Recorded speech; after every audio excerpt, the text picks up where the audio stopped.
बाबा बैद्यनाथ धाम से जुड़ी रोचक कहानी। द्वादश ज्योतिर्लिंगों में से एक ज्योतिर्लिंग झारखंड राज्य में बसा हुआ है। यह बैजनाथ ज्योतिर्लिंग के नाम से जाना जाता है।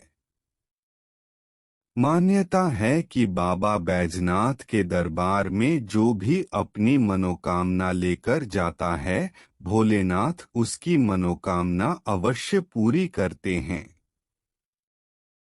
इसी आस्था के कारण बैजनाथ मंदिर में साल भर भक्तों का आना जाना लगा रहता था। बाबा बैजनाथ की स्थापना से संबंधित एक बड़ी ही रोचक कथा शिव पुराण में वर्णित है। भगवान शिव की प्रसन्नता के लिए रावण घोर तपस्या करने लगा। तपस्या से प्रसन्न होकर शिव प्रकट हुए और रावण से वरदान मांगने के लिए कहा। रावण ने कहा कि आप सशरीर लंका में निवास करें।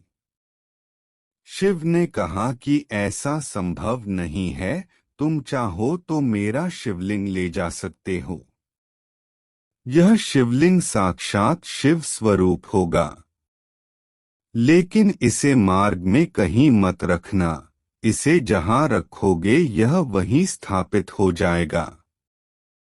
रावण प्रसन्न होकर शिवलिंग को साथ लिए लंका की ओर चल पड़ा। देवताओं को इससे चिंता होने लगी कि शिव की कृपा मिल जाने से रावण और अत्याचारी बन जाएगी। देवताओं ने एक चाल चली जिससे रावण शिवलिंग को साथ नहीं ले जा सके।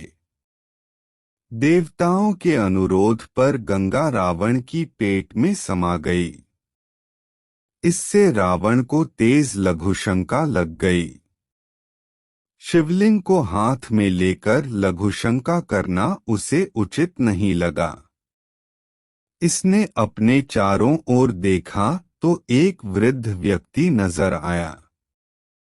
रावण ने वृद्ध व्यक्ति से कहा कि शिवलिंग को पकड़कर रखे, वह लघुशंका से निवृत्त होकर आता है। रावण ने वृद्ध व्यक्ति को निर्देश दिया कि शिवलिंग को भूमि पर नहीं रखे। रावण जब लघुशंका करने लगा तब उसकी लघुशंका से एक तालाब बन गया, लेकिन रावण की लघुशंका समाप्त नहीं हुई। वृद्ध व्यक्ति के रूप में मौजूद भगवान विष्णु ने रावण से कहा कि बहुत देर हो गई है, मैं अब और शिवलिंग उठाए खड़ा नहीं रह सकता। इतना कहकर वृद्ध व्यक्ति ने शिवलिंग को भूमि पर रख दिया। इसके बाद रावण की लघुशंका भी समाप्त हो गई, लेकिन भूमि का स्पर्श हो जाने के कारण रावण के लाख प्रयास के बावजूद शिवलिंग वहां से हिला नहीं। इससे क्रोधित होकर रावण ने शिवलिंग के ऊपर अपने पैर से प्रहार किया, जिससे शिवलिंग भूमि में और समा गया। अंत में रावण को उसी स्थान पर शिवलिंग की पूजा अर्चना करनी पड़ी और रावण शिवलिंग को लंका ले जाने में विफल हुआ। काफी समय बाद इस स्थान पर बैजू नाम के एक चरवाहे ने शिवलिंग की खोज की। इसी चरवाहे के नाम से रावण द्वारा स्थापित शिव का ज्योतिर्लिंग बैजनाथ ज्योतिर्लिंग के नाम से प्रसिद्ध हुआ।